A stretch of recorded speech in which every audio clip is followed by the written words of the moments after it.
All right. Another question I get, which is pretty common, besides the how'd you get into MMA, is Richard, describe your first fight. How did you feel? What was going through your mind? Huh. What was going through my mind? Let me tell you. Jeez. But I tried to stay calm. I was mostly calm. I was focused. I I felt good. I mean, the only part that sucked was the promoter. We're not going to mention no names because we don't know who's going to see this. But he had scheduled me for a fighter. We'd get some idea who that fighter was. And the next thing, I'd get an email saying, "Well, it's this fighter." And I'd get an email saying, "No, now it's this fighter." By the time I got to my fight, the fighter that I was prepared for was not the fighter I was fighting.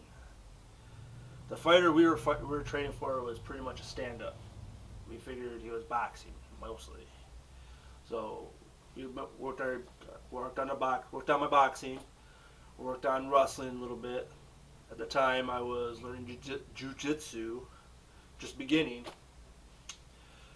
So those are the three combinations we were working on, but mostly focused on the boxing, the bob and weave, slip the jab, all that.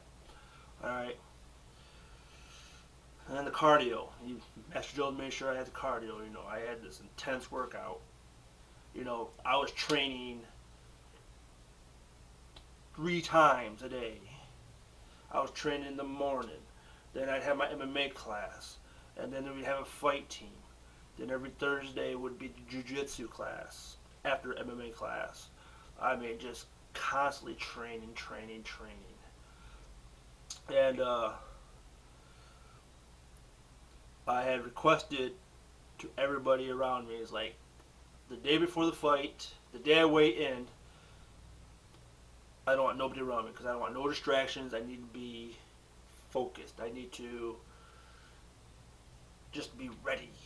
That there's nobody, nothing is going to get in the way of this. Me whipping this guy's ass, because I knew I could whip this guy's ass. And so the day comes, get ready, headed towards Muskegon, meet Master Jones at the New Era carpool, and we head down there. And we're at LC Walker Arena. We annex, and I walk in and see the cage, and the first thing I say out loud is like, "Whoa!" This is real. I mean, this is really gonna happen. Then I see all these people. They're huffing, they're puffing, they're like, others are like just fucking listening to music. Me, I'm sitting next to Master Jones. I had brought in my bag magazines to read. Just magazines, and I'm just sitting there reading UFC magazines, sitting next to Master Jones, just calm as can be. Because I'm thinking, I'm not the first fight. As long as I'm not the first fight, I'm good to go. There's no way, of all these people here, I'm going to be the first fight. Well, they take us to the area, and they put all the fighters in one area, which is a big mistake. And Master Jones goes to a coach's meeting or whatever, and Master Jones comes back and says, dress up. And then I asked him in my first fight. He's like, no. All right. And so I get dressed, get shorts on, get taped up, stuff like that. And it's like 7:15. 7:45. Because the fight started at 8 o'clock. 7:45, they finally bring everybody together. And they finally put up the card.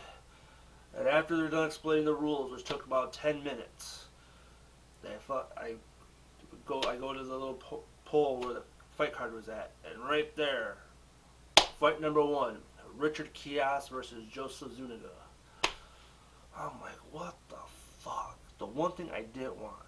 So now, I have to fucking put music in. I have to tell my people that, no, I'm the first fight. The people that want to walk me to the cage, I have to tell them, be prepared, because as soon as the anthem's over, I'm on.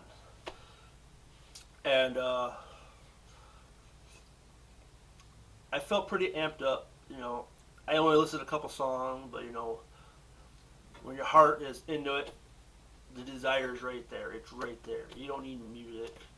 All you need is that. This is why we train. This is why we do this. This is why we do that. The sweat, the blood, the constant training. This is why we're here. Goes through my mind. I'm pepping myself up. So just, ready to go. The national anthem comes. Ends. The promoter introduces himself, the promotion, the fight. He just gets it all and riled up. Like that, right? I'm amped up now. I'm like, I'm ready to go in there. People are fucking rubbing my shoulders. Yeah, Richard. I'm saying this is where I'm gonna show how freedom does it. This is where the shit starts, man. This is where the shit happens, right here. I walk in. I have a hoodie. I have my martial arts belt, which was a big no. I have my fight shorts. I have my gloves on nice and tight, just good to go. I walk in the cage. I hear people screaming my name. Go, Richard, go! Do work! And I'm circling around. I do a salute, just signs of holding up. Guy comes in. I'm not just checking him. I'm like, alright, I got this. Like I said, I was calm. I wasn't nervous. He's like, as the referee's doing, saying, you ready to go, he's like, puts a hand up, like, you want to touch gloves? I'm like, yeah, we'll touch gloves. We walk up. We touch gloves. As soon as I see that spotlight on me, I'm thinking, oh shit, this is really going to go down. The nerves all of a sudden hit. The butterflies I was supposed to have before are now there. So he throws a punch. I slip it. So I'm thinking to myself, okay, I want to see what type of fighter he is. So I want to go for a kick and see if he drops his hands. If he does that, then I can set it up. So I throw the kick. At the same time I throw my kick, he shoots and does a takedown. I grab his head. But the only problem is I put my arm underneath his arm to grab his head. And so I'm trying to, work a guillotine in without fucking losing his head. And so he gets a full mount on me. And I try to hold him nice and tight. I try to sweep him. And I sweep right in the cage. I don't hear nobody saying anything to me. Nothing. All I know is I'm trying to get this guy off of me. We did not practice full mount at all. And, I got him, so I figured if I hold him nice and tight, the ref will stand us up. Well, the ref didn't do that. He was like just standing there. And so I'm holding him, and he's like kind of slippery, so he kind of wiggled out a little bit, and he started punching my side. And when he started punching my side, I let go of my grip a little bit, and it was enough for him to posture up and come down like this. So what I'm trying to do is when I learned jiu-jitsu was put my hands right in his gut just like this, just enough to put my knees in and just lift him over me like that so I can get up. But it didn't work. I did something wrong somewhere. Like I said, we didn't practice it that often. We didn't practice it. We learned it, but we didn't really practice it, is what I'm trying to say. And so he's like just raining, bam, bam, bam, bam. And, as in most cases do in full mount, it ends because I couldn't defend myself properly, intelligently. And so that's how my first fight went. I was pissed off because all that hard work I did, all that training, all the man hours that my trainers put on me, I felt I wasted their time.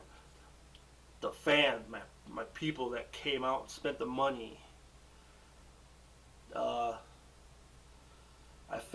I disappointed them. Granted, based on the DVD that I got from that night, my fight, ranked. There was like, I would say maybe 15 fights. I would say 15, 19 fights in between there. I'd say my fight ranked in the top 5. That's where I put it. I mean, it was good enough to make the highlight reel for, Muskegon, which is, that's a pretty big honor in itself. So, you live and learn. Everybody's got to lose once. It's how you take the losses what determines the type of person you are. If you're a sore loser, you don't want to do it again. If you're a winner, like I plan to be, like I am, actually, then you're going to train harder. You're going to study. You're going to look at everything. Every piece of material that says MMA, whether it's the oldest move or the new coming move. Whether it's rubber guard, half guard, full mount, half mount, quarter guard, whatever. It's all there. It's all right here. Just got to put it all together. And wow, you got magic. Just so you know. But yeah, to make a long story short, the fight was very educational. I learned a lot about the cage. It's a different beast, and when I get in that cage again, it's going to be a whole different Richard. It's going to be a whole different Equalizer. It's going to be interesting. Now that I got all the negativity out of my way now, all the baggage, bullshit, I got nothing but positivity in my life. That's going to play a key part in my career in MMA. But the bigger part is, in the back of my mind, I remember that fight in Muskegon, how I lost it. Now this time, it's not going to go down that way. I don't need to flex no muscles. I don't need to, build myself up. I do my talking through my training, and I do my talking through my fighting. If you can't appreciate either one of them, then the door is that way. And keep on walking. Because once you're gone, you're no longer a fan, or be considered a fan, because you hate it. But I will thank you for feeling my fire.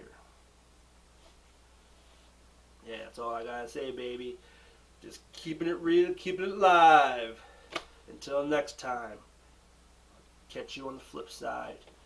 Peace.